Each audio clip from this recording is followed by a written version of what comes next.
পর 1941 সাল থেকে 1948 সাল পর্যন্ত এই 8 বছরের মধ্যে 259 সন্ত্রাসী আক্রমণ চালিয়েছে শুধুমাত্র ইহুদি সন্ত্রাসীরা। অনেকগুলো দল আছে, ইরগুন, ইস্টার্ন গ্যাং, হ্যাগানা। আর আমরা জানি কিং ডেভিড হোটেলের সেই বিস্ফোরণটার কথা। ঘটনাটা ঘটেছিল 1946 সালের 22শে জুলাই। বিস্ফোরণটা ঘটিয়েছিল ইরগুন, নেতৃত্বে ছিলেন মেনাকেন বেগান। এখানে 91 জন নিরীহ মানুষ মারা গিয়েছিল, তার মধ্যে 28 জন ছিল ব্রিটিশ, 41 জন আরব, 7 জন ইহুদি, এছাড়া আরো ছিল 5 জন। এই ইরগুন গ্রুপ আরবদের মতো পোশাক পরেছিল যাতে লোকজন মনে করে আরবরা এই ঘটনা ঘটিয়েছে। এটার জন্য দায়ী ছিলেন মেনাকেন বেগান। আর এটা ছিল ব্রিটিশ ম্যান্ডেটের বিরুদ্ধে ইতিহাসের সবচেয়ে বড় আক্রমণ। এখানে 91 জন মারা যায়। আর সেই সময়টাতে মেনাকেন বেগান তাকে 1 নম্বর সন্ত্রাসী বলে অভিহিত করেছে খোদ ব্রিটিশ সরকার। পরবর্তীতে কয়েক বছর পরে তিনি হলেন ইসরায়েলের প্রধানমন্ত্রী। আর তার আরো কিছুদিন পরেই তিনি শান্তিতে নোবেল প্রাইজ পেলেন। চিন্তা করেন, যে মানুষটা খুন করেছে হাজার হাজার নিরীহ মানুষকে, সে প্রধানমন্ত্রী হয় ইসরায়েলের, আর কয়েকদিন পরে নোবেল প্রাইজ পায় শান্তিতে।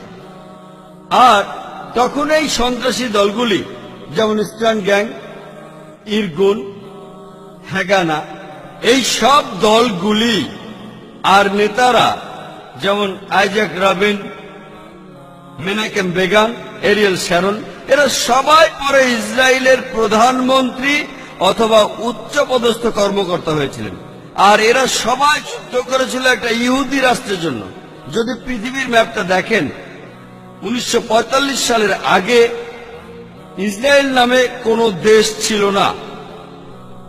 ইসরায়েল দেশটাই ছিল না। এই ইহুদি দলগুলিকে সন্ত্রাসী বলে ডাকতো ব্রিটিশরা। তারা একটা ইহুদি রাষ্ট্রের জন্য লড়ছিল।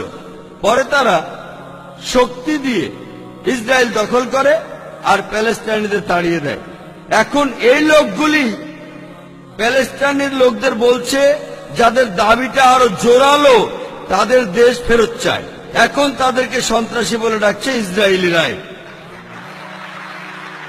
চিন্তা করেন, হিটলার 60 লক্ষ ইহুদি মেরেছিলেন। তিনি ইহুদিদের বের করে দিয়েছিলেন। তারা প্যালেস্টাইনে যাবে কেন? প্যালেস্টাইনিরা তাদের জ্ঞাতিভাইদের আমন্ত্রণ জানিয়েছিল। তারা যদি কোনো দেশ চায় তাহলে জার্মানিতে ফিরে যাওয়া উচিত, ইউরোপে যাওয়া উচিত। চিন্তা করেন, প্যালেস্টাইনিরা তাদের স্বাগতম জানিয়েছিল। ধরেন আপনার বাসায় একজন মেহমান আসলো, অচেনা সেই লোককে আপনি বাসায় থাকতে দিলেন, আর কিছুদিন পর সে আপনাকে বাসা থেকে বের করে দিল। আপনি দরজার সামনে বলতে থাকলেন, আমার ঘর ফেরত চাই, ফেরত দেন। লোকে আপনাকে বলবে সন্ত্রাসী। ঠিক এই ঘটনাই ঘটেছে। আজকে এই প্যালেস্টাইনিদের সন্ত্রাসী বলা হচ্ছে কেন? তারা তাদের দেশ ফেরত চায়।